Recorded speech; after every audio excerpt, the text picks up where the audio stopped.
بسم اللہ الرحمن الرحیم، الصلاۃ والسلام علیکم یا خاتم النبیین۔ مئی 2021 سے عمران نیازی حکومت اس چکر میں تھی کہ کسی طریقے سے اسٹیٹ بینک کے قانون میں ترامیم کی جائیں۔ کابینہ نے منظوری دی۔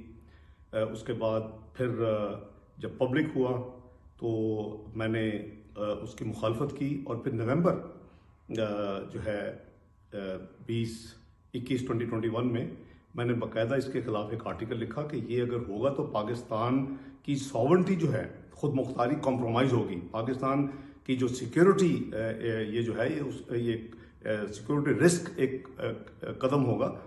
لیکن انہوں نے پھر دوبارہ اس میں چند ترامیم کی، جو کہ گورنر کی اپوائنٹمنٹ اور اس کی امیونٹی اور اس حوالے سے، لیکن جو کور چیزیں تھیں وہ انہوں نے ابھی بھی نہیں کی، اور انہوں نے وہ بل پیچھے جب فائنانس بل کے ساتھ وہ بل بھی اپنا منظور کروا لیا پارلیمنٹ سے۔ میں بار بار یہ کہہ رہا ہوں کہ یہ ہمارے ملک کی خود مختاری پہ ایک سیریس وار ہوگا، اور ہو چکا ہے۔ پاکستان میں کوئی بھی حکومت اسٹیٹ بینک جو کہ اس کا اپنا ایک ذمہ داری ہے کہ پاکستان کی عوام کا وہ بینک ہے، اس کے لیے وہ ترقی کے لیے، جی ڈی پی گروتھ کے لیے، اور جو نیشنل ضروریات ہے اس کے لیے وہ اپنی فیسلٹیز مہیا کرے۔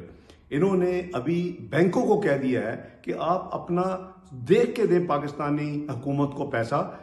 گورنمنٹ، فیڈرل گورنمنٹ اور اسٹیٹ بینک سے بورو نہیں کر سکتی اس قانون کے بعد، اور دوسری طرف بینکوں کو کہہ دیجیے آپ دیکھ کے دیں، یہ پتہ نہیں جتنا رسک ہے اس کی باقاعدہ آپ اپنے اکاؤنٹس میں اس کی کریں۔ اس کا مطلب یہ ہوگا کہ ایک تو آپ کی خود مختاری ختم ہوئی، دوسرا مقصد یہ ہے کہ آپ کی جو کاسٹ ہے بورنگ جو ہے وہ اب مزید بڑھے گی، اور تیسرا دنیا میں جو گلوبل قوتیں ہیں جنہوں نے ایسے کام کیے وہ یعنی صفحہ ہستی سے مٹ گئے۔ ہم نے USSR کا حال دیکھا، ہم نے سلطنت عثمانیہ کا حال دیکھا، تو اس کو ہم سب کو مل کے اس کو ختم کرنا ہوگی، تمام ترامیم کو۔ بہت شکریہ۔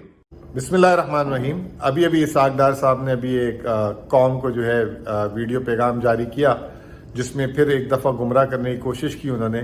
جیسے ابھی 2 دن پہلے انہوں نے ویڈیو کی تھی، اور جو 5.37 GDP آئی تھی تو اس کو انہوں نے جو ہے سٹرائک ڈاؤن کرنے کی کوشش کی نامکمل معلومات کی بیسس پہ۔ پھر انہوں نے قوم کو گمراہ کیا، اور انہوں نے 2 باتیں کی کہ جو اسٹیٹ بینک کا ترمیمی بل ہے یہ قوم کی خود مختاری کے لیے نقصان دہ ہے، اور پھر ساتھ یہ کہا کہ جن نے اس خود مختاری کے بل کو اپنایا وہ تہس نہس ہو گئی۔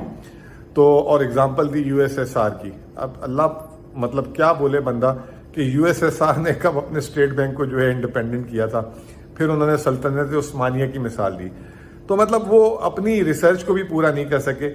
پھر انہوں نے کوئی دلیل نہیں دی کہ کس وجہ سے پاکستان کی خود مختاری کو نقصان ہوگا۔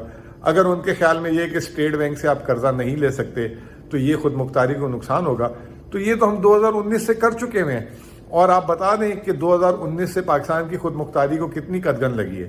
ہم نے بلکہ 2019 سے نہ صرف اسٹیٹ بینک سے پیسہ لینا چھوڑ دیا، الٹا ہم نے 1500 ارب لوٹائے۔ اس کا فائدہ کیا ہوا کہ اس سال جو نجی شعبے نے 1450 ارب روپے کا جو ہے بینکنگ سسٹم سے قرضہ لیا، اور انہوں نے اپنے کاروبار میں لگایا۔ ان کے دور میں جو ہے وہ قرضہ نہیں ملتا تھا، سارا قرضہ یہ لے لیتے تھے اور الٹے سیدھے پروگرام کرتے تھے تاکہ جو ہے نمائشی GDP گروتھ آ جائے اور ملک قرضوں کے نیچے آ جائے۔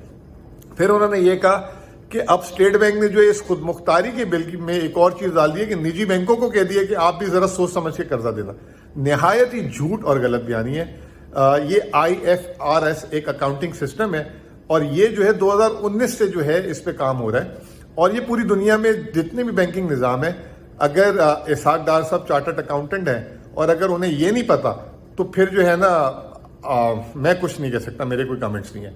بہرحال بہت ہی زیادہ گمراہ کرتے ہیں، کوئی دلیل نہیں، کبھی کون سے ملک کی مثال اگر دلیل دیں، اور میں ان کو مناظرے کی دعوت دیتا ہوں کہ کسی دن مناظرہ کریں آ کے باقاعدہ، اور بتائیں کہ کس طریقے سے خود مختاری ہے پاکستان کی جو ہے ایٹ سٹیک ہے۔ بلکہ اس سے پاکستان بہت آگے چلے جائے گا۔ اگلی نسلیں جو ہیں ان کو جو ہے آج